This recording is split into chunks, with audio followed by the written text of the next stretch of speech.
Hello, kam jirtu nagaa keessanii kun Oromtitti kitchenidha. Har'a kan hin qabadhee dhiyaadhe pepper stuff yookiin immoo qaaraa fooniif ruuziidhaan kan hojjetamu qabadhee dhiyaadhe. Isa dura garuu chaanaalii kana warra reefuu argitan yookiin immoo kanaan dura argitanii subscribe kan hin goone subscribe godha. Hojii koo kana yoo jaallattan immoo like naa godha. Firoonni keessan yookiin immoo hiriyoonni keessan hojjetatanii akka waan kana dhandhama yoo barbaadan immoo share gochuun dagatinaan dhaamsa kooti.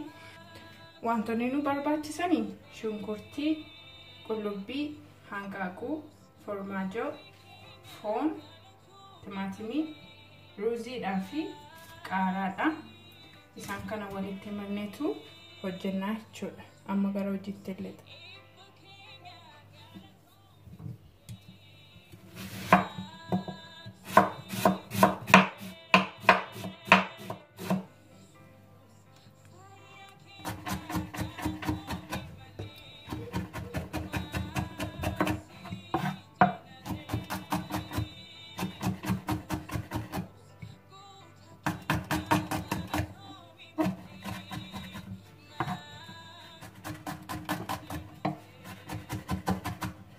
Sittiin ergin shishifeessee muree booddee qaaraa keessaanii baasa jechuudha. Garaasaa keessaa ija isaa baasa.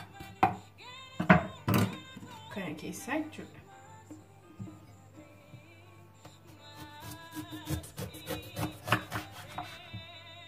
Ija isaa isa kana akkasumatti isuma duwwaa keessaa babbaasee akkasitti.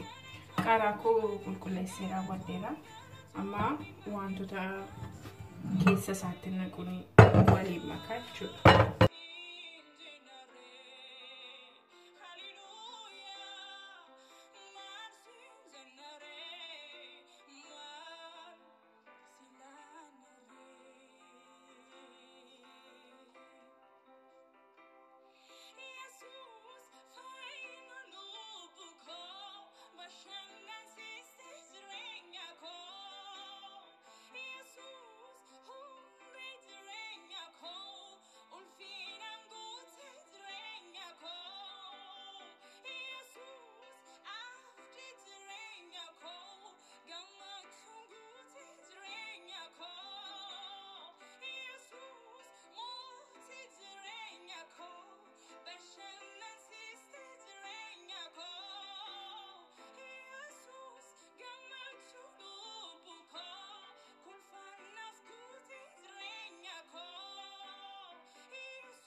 Kana fakkaata baay'ee bareeda.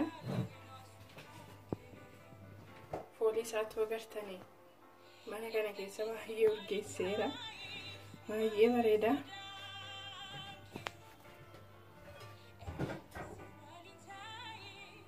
Kun akkasittiin nyaata baay'ee bareedaadhaaf baay'ee mi'aa ta'e nyaata fayyaalessa qopheeffannee nyaachuu dandeenya. Baay'ee salphaadha. Yeroo baay'een fudhatu. Keessa isaan isinitti agarsiisa.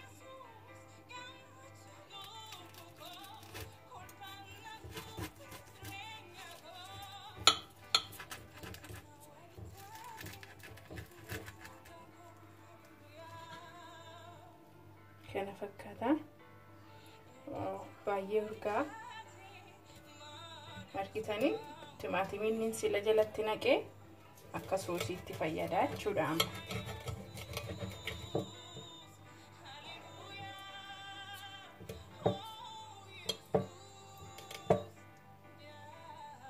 Baay'ee namatti tola.